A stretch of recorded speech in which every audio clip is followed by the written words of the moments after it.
of Belshevik Siege, we have the red turn player. He's currently up 1 game. It is Empire's Cass.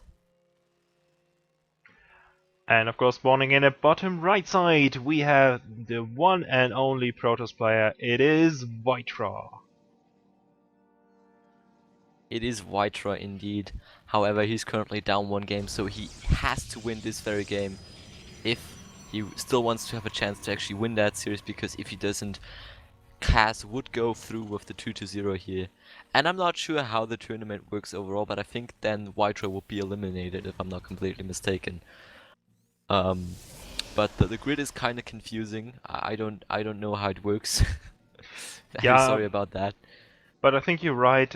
This is a very deciding best of 3 series, so the winner will definitely advance in this very tournament. As this is just an open tournament for, well, not just for everyone, but you can actually win quite some money, 150 euros. So we do have, of course, masters and grandmaster players here participating, and a lot of really strong Zerg players there as well, like Happy Zerg. We got Bly participating. Of course, mostly focused on the Ukrainian and Russian scene, but yeah, maybe we do see some others later on as well. Just go on, I'm quickly doing something on the side here. No problem, so Cass yet again gonna go for a very early gas here to get that Reaper out, and was quite effective last time, seeing exactly what his opponent is going for. And on the other side, Whitera will be going for a double gas, not yet taking additional gas here from one of the gas geysers. So yeah, let's see what he's actually gonna go for. And also delaying. Oh, okay, very sorry. Sorry. Okay, so next got actually now there in the backside, being a little bit better to defend off. So, oh, look at that! Empire Cass actually gonna go for a proxy factory. He is going to throw down a proxy factory indeed, and if I was Cass right now, I would just go proxy force with medevacs to drop them. Yeah. I mean, it's like the coolest build. I mean, think of it. It's kind of weird, to be quite honest, but it is like the most awesome build. However, Cass not adding on that second gas, and if he wanted to go for proxy Thor rush, he definitely would need that. So I would expect him to go for, let's say, maybe proxy Hellions or something along those lines, because really everything else would make no sense whatsoever. Yeah, that might very well be, but look at that, Whitera actually planting down a proxy pylon himself. And oh, it's gonna be a mine drop here. Okay, As mines. fast as it can actually be. And the Marines also being rallied now to the Xel Naga Tower. And Whitera is unaware of this, he doesn't really see. He sees, okay, the barracks actually being blocked off with the supply depots, no very early command center. So he might be curious, okay, is there a potential Banshee play or something?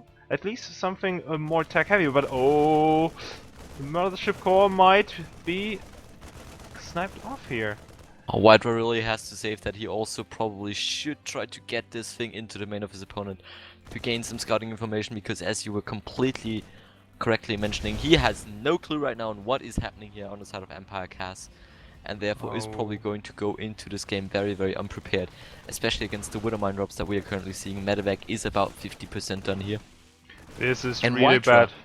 he has a robotics facility, but I'm not sure if he actually will go for the Observer.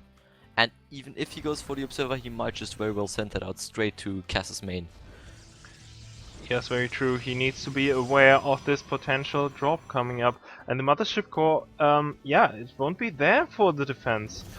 So he will be using that maybe for a recall later on. And oh, he's actually... Okay, focus firing the mule that is already dead. But here we go, the drop is actually going to in the main base. We do have 2 stalkers, they try to deal with this, but the probes need to be... They need to be... Oh my god, this is so close, but the mine's not connecting, at least on the probes, but killing off 2 stalkers already. Yeah, 2 of those stalkers got connected, and the Oh, third no. one also goes down. The mines are actually doing some nice work, even though they are not really killing any workers, because Whitera was reacting very, very nicely there.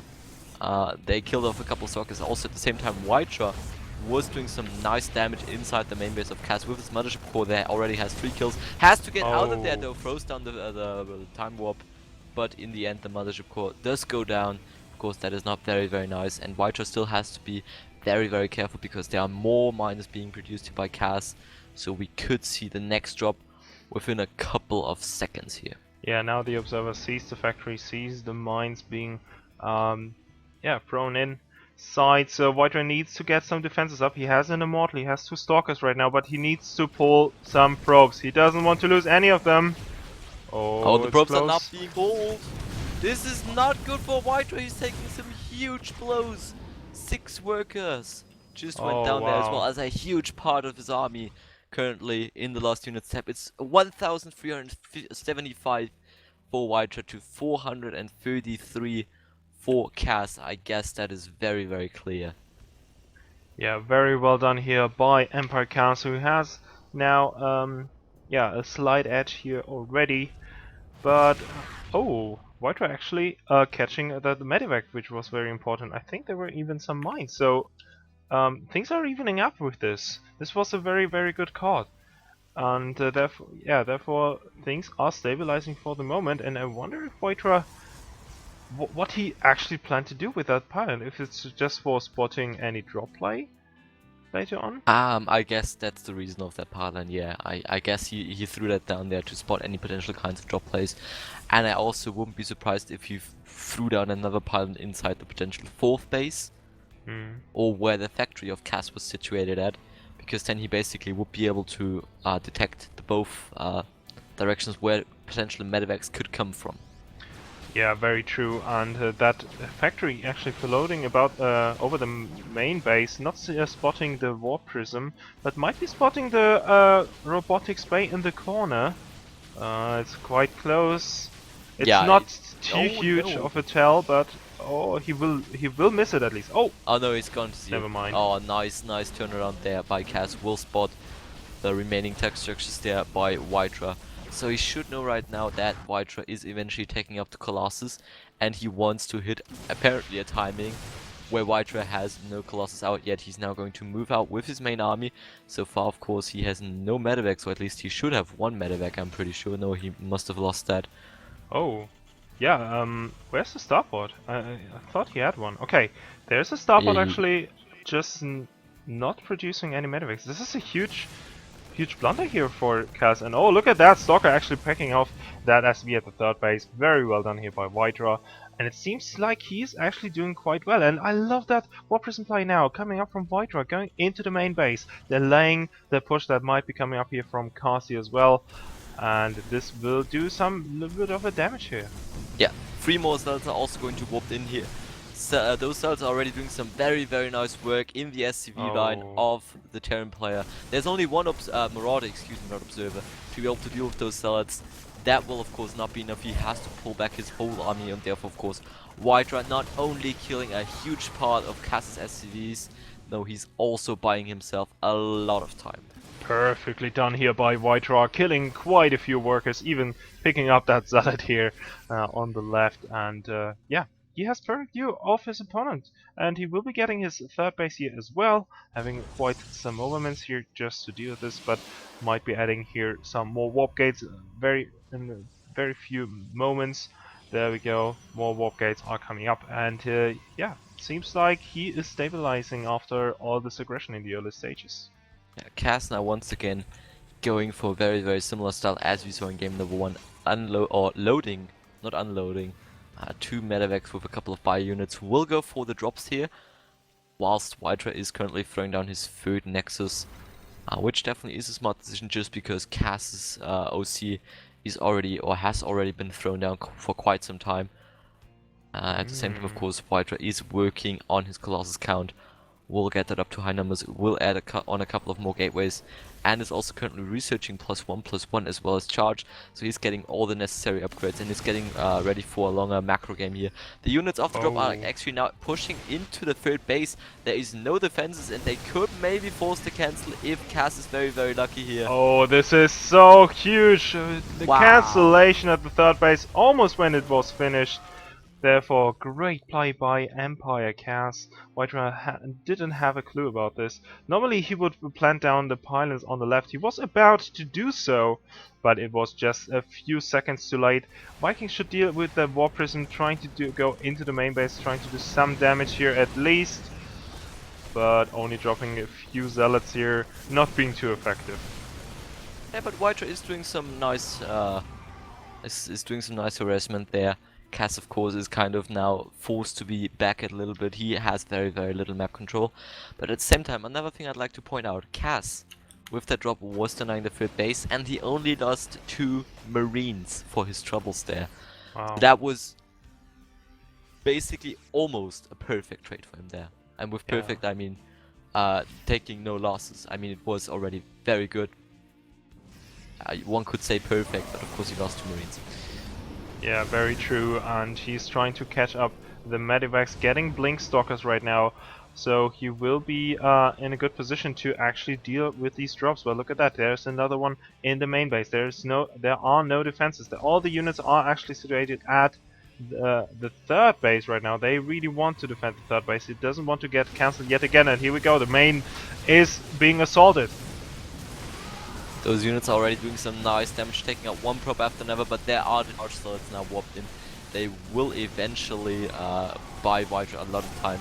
At the same time, we also see now Cass moving out with his main army. He already has a lot of Vikings in there, so the Colossus are potentially under a huge amount of fire. The drop in the main is still not cleaned up. Whitera taking some massive amounts of economic damage there. 5 more cells will be warped in, and eventually that drop should be pushed away here. Also because the medevac was about to run out of energy.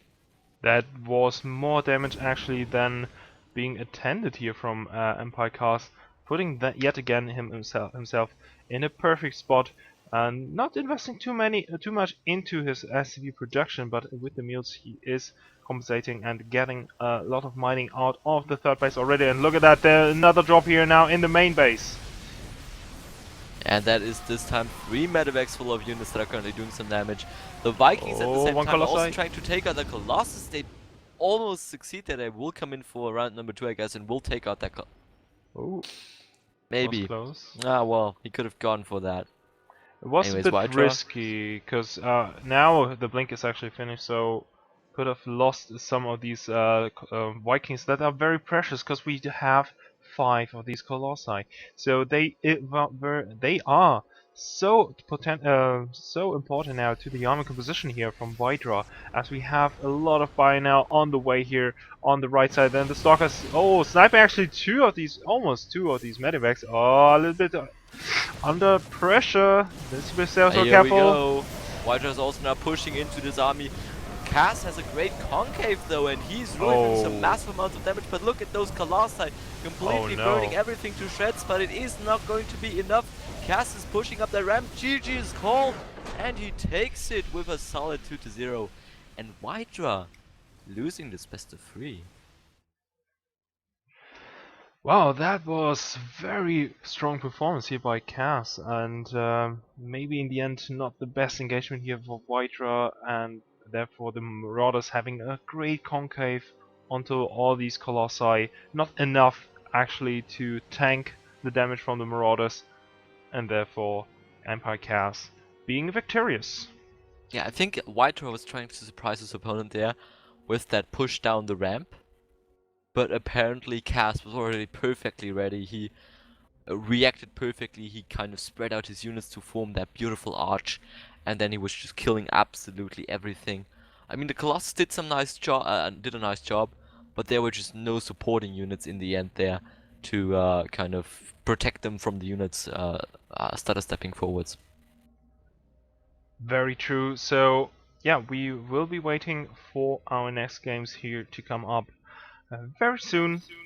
Well, let's actually have a quick look at the grids here. I'm not sure if I'm reading them correctly. Okay. But Whitera and Cass, that's the game we were looking at.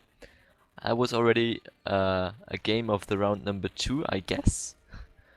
And so Cass will either play against Val or the winner of Brettok versus Mark Aurelius. Ah, so this is in fact a double elimination. I don't know how this works. I mean, if you guys look at the grid, I'm not sure if you already have found it. Like I said, of course, is a little bit confusing since it's on Russian or in Russian. But once you find the grid, it's not really easier than the site. It's also very, very confusing. But if I'm reading this correctly, Cass, sorry, excuse me, he will advance to the next round.